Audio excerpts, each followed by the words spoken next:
For most people, buying a house is the largest purchase they will ever make.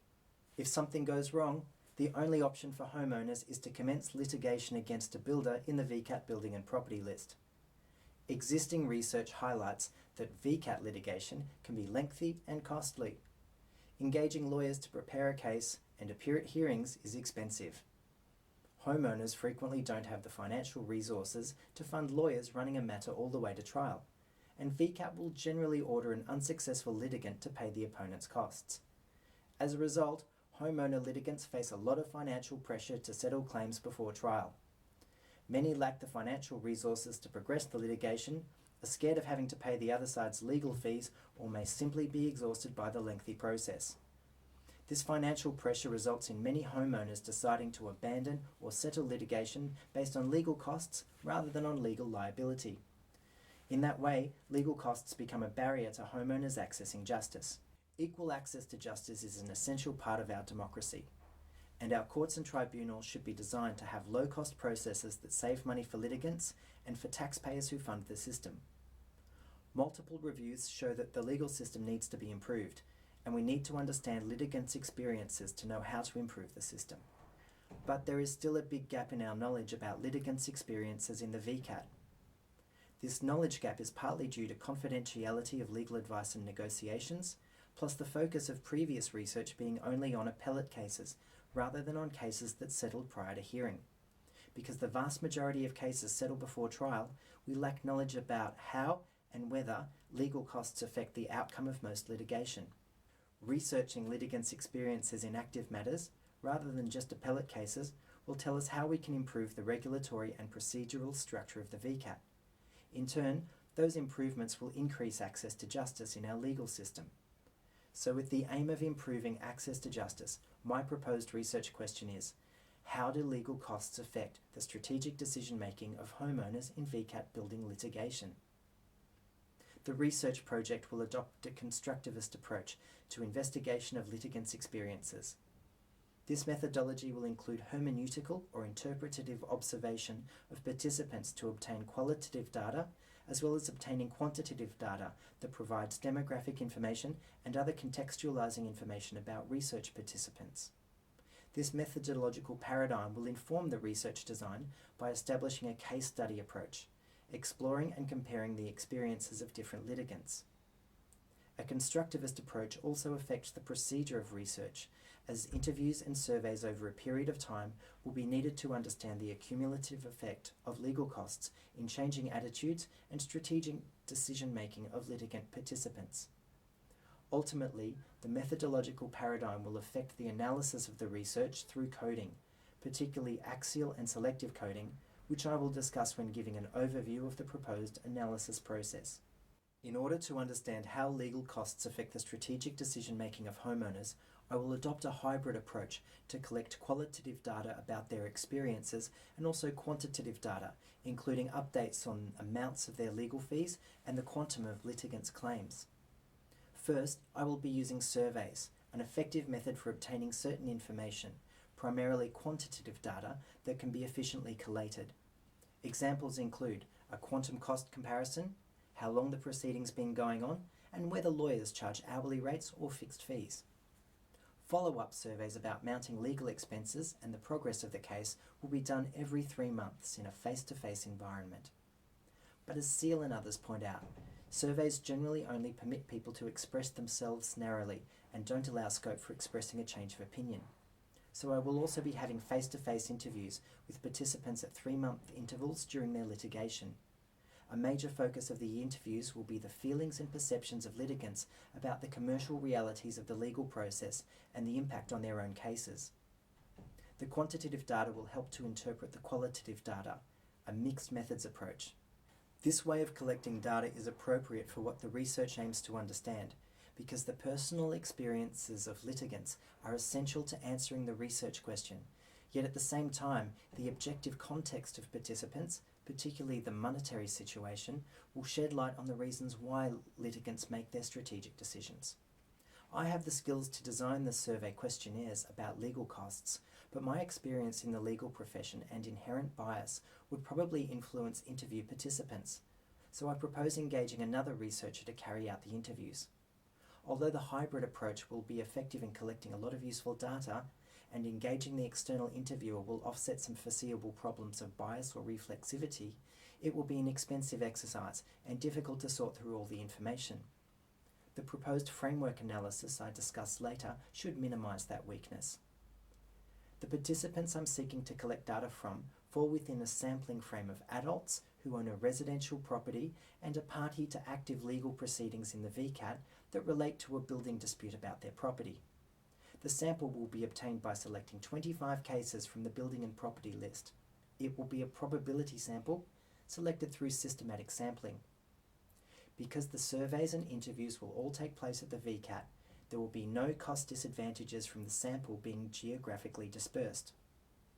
Also, there is no periodicity in the sampling frame because litigants are allocated sequential matter numbers based purely on the order in which their originating applications are processed by the VCAT registry.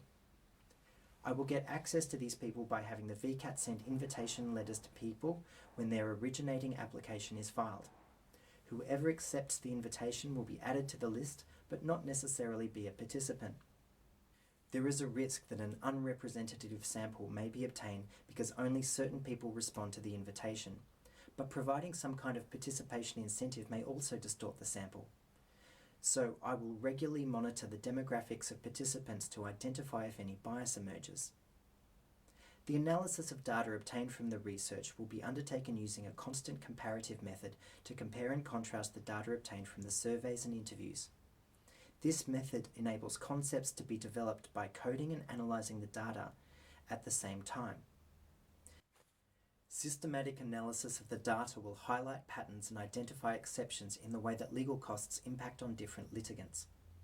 Consistent with grounded theory, these patterns and exceptions will enable theories to emerge about how legal costs affect the strategic decision-making of homeowners in VCAT litigation.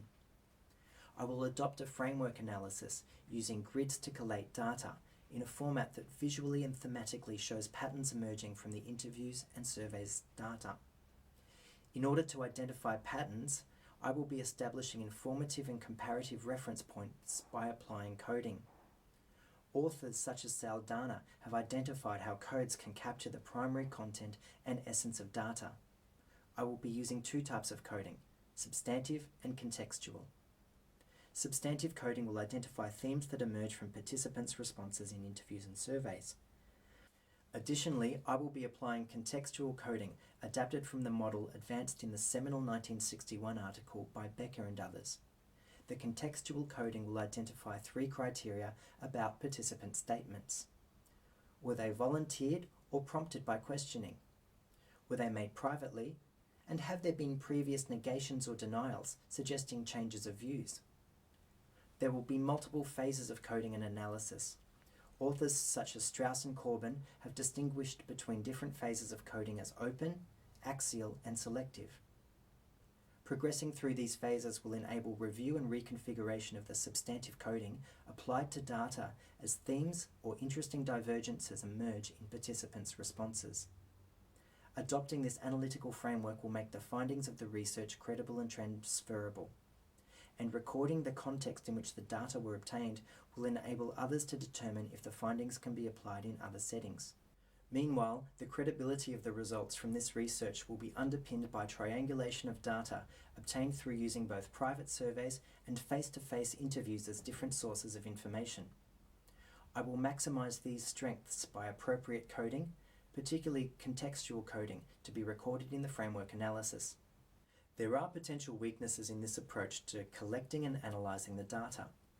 In particular, major threats to the validity of the qualitative data obtained from the interviews include potential bias of the interviewers or reflexivity that influences the setting of the interviews.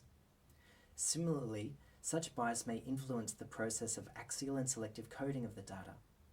I will minimise these weaknesses by having interviews and analysis undertaken by qualified people who do not work in the civil and administrative legal sectors.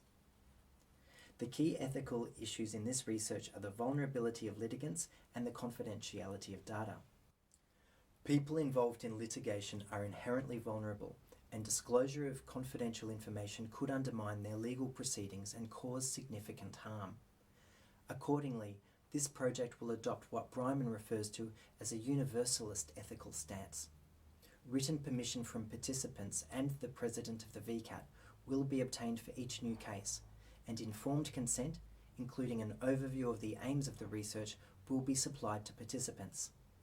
The voluntary nature of the research will be emphasised to participants, and the contact details for free counselling will be provided to both participants and interviewers. Detailed consent will be obtained from participants, and they can withdraw from the project at any time.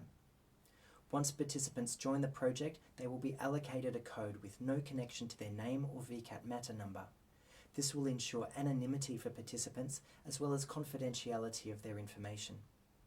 The interviews and surveys will be done in private conference rooms provided by the VCAT. People vulnerable to financial pressure may be overrepresented in categories of class and gender. Reflexivity in this research project is particularly important as it needs to be accountable to participants and for the knowledge it produces. Yet overall, the burden of effort and risk will be borne by people who are likely to benefit from the research. The research promotes beneficence, and its aim of improving access to justice respects people for their intrinsic value. The data collection should be conducted over a 2-year period, ideally with 4 new cases every 3 months to stagger the research. Commencing in September 2016 would allow enough time for the surveys to be drafted and a researcher to be employed. The average length of time for a case to resolve in the VCAT is only 14 weeks. Such cases would effectively have an entry survey with an exit interview and survey 3 months later. But many building cases last more than 18 months. These cases would have follow-up interviews and surveys every 3 months. The coding of data should take place once a matter is finalised, but be reviewed in multiple cycles as data are obtained from other cases. A summative final analysis and preparation of a report on the findings would take a further 3 months after the final assessment and would therefore be delivered in December 2018. Thank you for your consideration of this research proposal that aims to improve access to justice.